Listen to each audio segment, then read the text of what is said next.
Yo, welcome back to another episode of Jordan Sports Talk.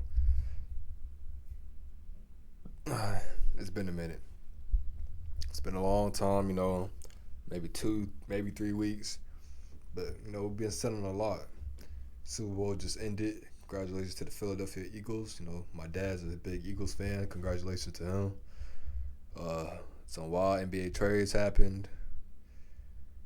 Uh, my school basketball team got in trouble with a gambling ring. We go getting into all of that.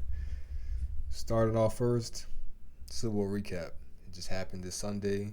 Right now it's Tuesday. Well, technically it's Wednesday now. You know, Super Bowl recap. The Eagles whooped them boys. Like let's start off right there. 40-22.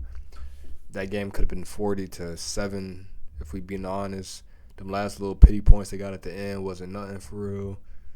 Like they put Kenny Pickett in the game with two damn gloves on. Like that game was over. Like everything was up. They didn't need Saquon running for 100 yards and 2 touchdowns. Like they didn't need that. That Eagles defense was, man. That Eagles defense was crazy. Before I get into the Eagles, great postseason, I want to talk about how this Super Bowl looked exactly like the Super Bowl where Tom Brady beat Patrick Mahomes. When that Todd Bowles led Tampa Bay Buccaneers defense just dominated. They got pressure to Patrick Mahomes with four. They sent extra blitzes. They simulated blitzes. They just got to him and destroyed him. He couldn't think. He couldn't do anything. Couldn't get the ball out for real. And look what happened. Total domination. Fast forward now against Philly. What happens? Philly got home with four people. They didn't. I don't even think they really sent to any extra people. Something really that much. I think at least 85% of their pressures was just they 4 down linemen, just the 4D linemen just getting back there quickly. And if they did send a pressure, which I don't think they sent the extra blitz or did any semblance. I think they just all did. It was just 4-man rush, 4 down linemen just getting back there quickly. And what can that do? Keep Patrick Mahomes from being able to think. Now he's trying to run out the pocket, improvise, run around. He's getting attacked. He's panicking. Then when you have a QB spot set up we have a QB spot watching the whole thing, trying to make sure Patrick Mahomes don't escape. It's a setup for failure for Patrick Mahomes. And the Eagles did a real good job of that. Zach Bond was able to get a pick off of that. Cooper DeJean was able to lurk, take a pick to the crib. Like it was total dominant. I think they had 7 sacks. Like 5 in the first half. Like, come on. Like that game, I've never seen the defense that dominant. Probably since I guess Ray Lewis' defense in that first Super Bowl. But damn, that was crazy. But yeah, about the Eagles, I just seen they had a total of 145 points this postseason, which when you look at the games, not one game was close. Thanks to that defense, but offensively, I think they probably dropped 30 points a game. I know they beat the Packers. I think it was 30-20 something, 30-27 or 30-20. Then they whooped on the Commanders. I think they dropped 50. Then they just won about 40. They won 40-22. So yeah, they haven't had a close game all season. Well, all playoffs. I might be missing a game, but I'm pretty sure that's it. But yeah, like I'm not surprised that they put 145 points up in the postseason with a defense that dominant to keep giving them the ball back to score more points. We got Saquon Barkley, AJ Brown, Devontae Smith, Jalen Hurts. Like, bro, they elite all across the board. I'm expecting them to do this, so I definitely wasn't surprised. Is Jalen Hurts elite now that he won a Super Bowl? So him winning the Super Bowl, I think that does push him forward as being a top QB in the league right now. Because as it was, like this season, I wouldn't say he was a top QB this season because there were QBs that had better seasons. Now, obviously, he's on the best team in the league, but he's the leader of that team, so that also puts him up there as like still being that good. So I think if we did top 10, he would at least be 9. Now he has that bowl, he has that ring. Now, I think Lamar is a better player, but he did what Lamar couldn't do, and he got that ring already. Josh Allen to me is, I mean, he's all right. I think he is better than Jalen Hurts, but Jalen Hurts got that ring now. But is Jalen Hurts elite because of that ring? Now, when you look at it, his team has always been nice around him. He's always had an elite team, offensively and defensively. They've been elite on both sides of the ball every year he's been there. Even their down years, they just always talked about his arm. Now, his arm has gotten better. He's gotten better. He elevated. QB design runs. He can score with his feet. He can throw that thing. You've seen the deep ball he threw to Devontae Smith. See the deep balls he was trying to get to A.J. Brown. Some of them were forced or underthrown because he was pressured. He had to get it out. But them balls were there. They were on point. So it's like, I don't want to discredit him saying he's not elite because his weapons, like having Saquon, AJ, Devontae, Dallas Goedert, like him having those great elite Pro Bowl, All Pro weapons. Yeah, that helps him. That can make a lot of people elite, but he also was doing this himself. Like I said, he get it done with his feet and his arms. So I would say in the elite quarterback age we have right now, he would be 5. So he's a top 5 QB. Right now, to me, based off this season, it was Lamar, Josh Allen, Joe Burrow, Patrick Mahomes, and then him. Now with that Super Bowl, he's in front of Patrick because of how he just outplayed him. That's the second time outplaying him in the Super Bowl. He's just his first time winning it. So congratulations to him. But I just think he's elite. He's elite. That boy elite. The new look Lakers. All right, we're about to pivot over to some football now. We're about to pivot over to some basketball. For those of you that don't know, first let me get into the trades. Luka got traded to the Lakers. Pretty sure we all seen the news. AD's now with the Mavericks. Zach LaVine is with the Kings.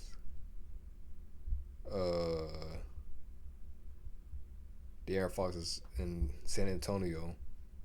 Mark Williams was about to get traded to the Lakers for Dalton Connect, but the nigga failed his physical exam, so Dalton Connect is still with the Lakers, which he probably feels some type of way now. Matter of fact, did he play last game? Because I'm not even sure if he did play. Probably didn't seem like he did much for real. Because we're definitely about to get into like how that offense is gonna work. Because I think it's gonna be a very interesting offense. I'm not gonna lie to y'all. Let's see, versus the Jazz. Did he play? He did not play.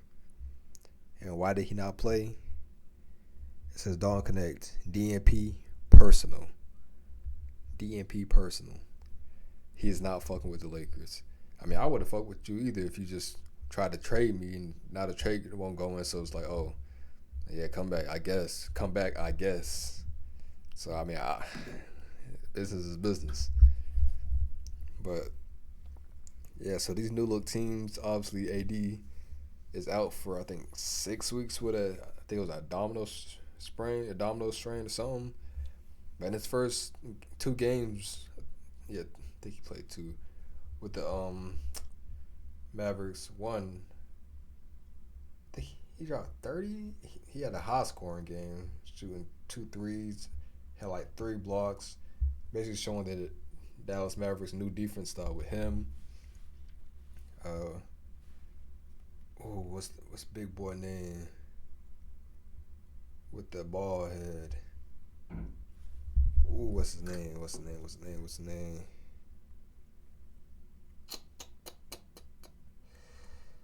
Ooh, what is that boy name?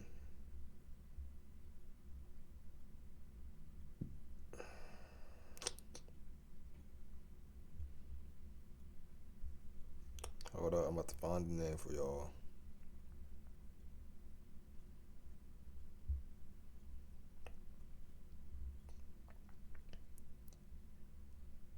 Gafford. That's what it was.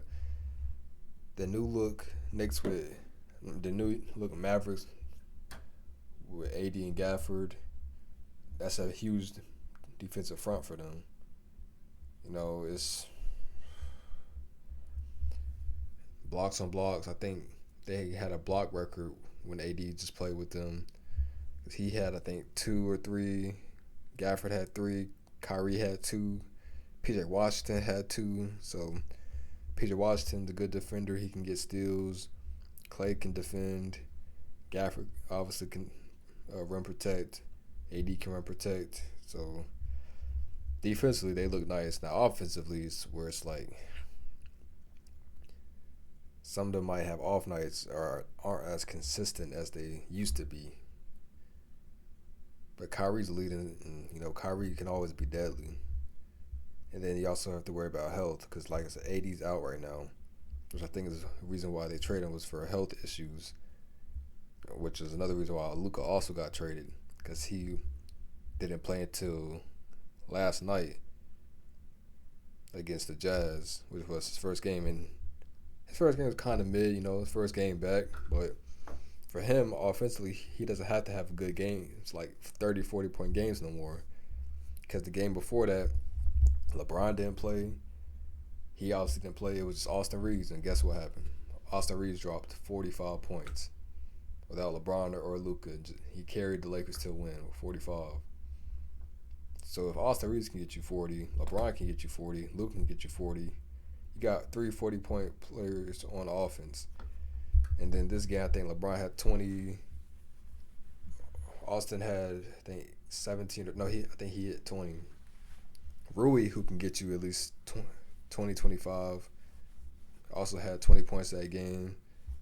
Luka only had 14. Then Gabe Vincent on the bench had 15, I think. So, they had the scoring output. They had the dominant offense. It's defensively the only thing that they're missing because they got Jackson Hayes who can run protect, but he's not on the AD scale. They got Jared Vanderbilt who can defend, but he comes off the bench. I've seen Stephen A. Smith speaking about how it would be smart if they kind of did what they did back in 2020 when they had JaVale McGee and Dwight Howard. Call up Dwight. He's still hooping. He's still in shape. He needs some defense. Look at these trades, man. I think trade deadline is about to end or it just ended. Hey, I need some defense, man. Call some people up. Look at do something. I need some defense. Cause y'all can drop 100 a game. I could drop a 120 a game. Got three players that could drop 40, but can you keep people from dropping 100 and scoring 40 on you? That's the only thing. All right, we're about to pivot to college. Yeah, this is about to be a college pivot, basically. College basketball. First, let me start talking about my favorite basketball team, UNC. I'm a Tar Heel fan, go Chapel Hill, go Hills.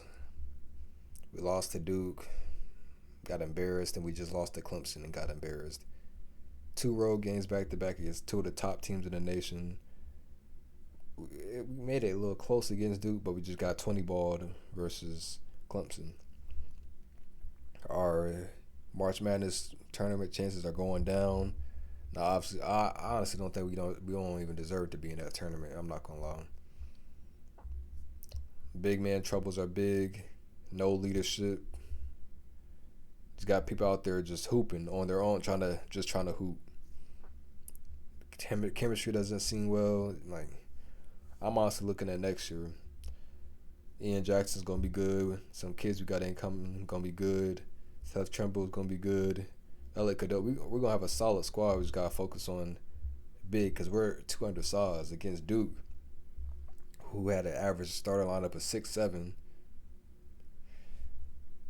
Them niggas was just dominating on boards, second chance points.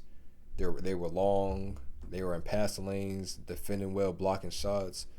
We too undersized for that. We gotta go get some size. Man, it was just terrible. Though I didn't even watch the Clemson game. I didn't want to. But depending on how we're not gonna win the regular season tournament, so that's over. But depending on how we play in the ACC tournament, if we can turn a lot of this around, we might get into the March Madness tournament, and we might be able to do something. If not, then it's gonna be a season end. We might as well accept the NIT invite. We ain't too good for it. We can play in that NIT and try to win, give us a little confidence boost or something for next year. Before people start talking about, is UNC still in UNC? Yes. As long as Duke don't win the national championship this year, I don't care. Everything was good. And if they do, then we're still tied because we're one up on them right now. And we're going to get back there soon. All right, now let me talk about the college I currently go to. So I'm a senior here at North Carolina A&T State University in Greensboro, North Carolina. I'm from Charlotte. But my school's basketball team just got into a gambling ring. So as far as sports betting and gambling, pro athletes or college athletes can't basically bet on themselves. It's like a big thing. I remember old boy last year from Toronto got in trouble for betting on his games, impacting his performance and his team performance. He got banned from the NBA for life. Terry Rozier right now is being under investigated and all that for the same reason. Now, my school, Eastern Michigan, Mississippi Valley State, they've also now been connected to a sports gambling ring. So it says, sportsbook accounts connected to the gambling ring bet against Eastern Michigan, Mississippi Valley State, and North Carolina A&T, according to ESPN, which cited anonymous sources. So I think it was 2 players on our team, or my school's basketball team, that got suspended indefinitely for the gambling. Now, these two were basically the best players on our team. They were the leading, two of the leading scorers. I don't think they were the leading. I think they were just 2 of the leading scorers. Without them, the offense fell off a little bit. I mean, before they got suspended, they weren't winning anything. Right now they're 4-20, I think. So we could just throw that. If they were playing, we might be better. We could throw all that out because, but we don't know because their performance may have been impacted from the bets. I don't want to say it out there. I'm not gonna say names or nothing, but hope all goes well for him. But yeah, I don't know about the Eastern Michigan, Mississippi Valley State kids, but they're basically just all under investigation about them placing bets on college games with them having inside information on it. So, say they wanted to bet on the Mississippi Valley State game, they're placing bets either under, saying, "Oh yeah, he said he's not gonna hoop well. He told us, so yeah, we're gonna place that bet." Or he said he's going to take all these shots. We're going to bet his over on these shots because he said he's going to just keep chucking them. I guess things like that. And then for their own games, they'll have an account say, yeah, I'm not going to shoot like that. I'm not going to score. So, yeah, bet the under. We're about to lose anyway. Yeah, bet all that. And they would get the money, essentially. Or he'll be like, yeah, I'm about to score 30. Or I'm going to go for 30. So, bet my shot attempts, all that, bet all that. So, it's impacting not only their play, but the team's play. And they're profiting off of it through illegal sports betting. That's essentially I'm pretty sure what's going on. College athletes do get paid now, so it's like you don't really need the bread for real, bro. But then again, do I gamble? Yes, I'm on Prospect Heavy, but I'm not a pro or college athlete. My sports days are now over with. I do sports talks now. This is what I do. So I can bet my life away. I won't, but I have the freedom to. I hope everything goes well with them, man. And that was the last topic for this sports episode for Jordan Sports Talk. Thank you.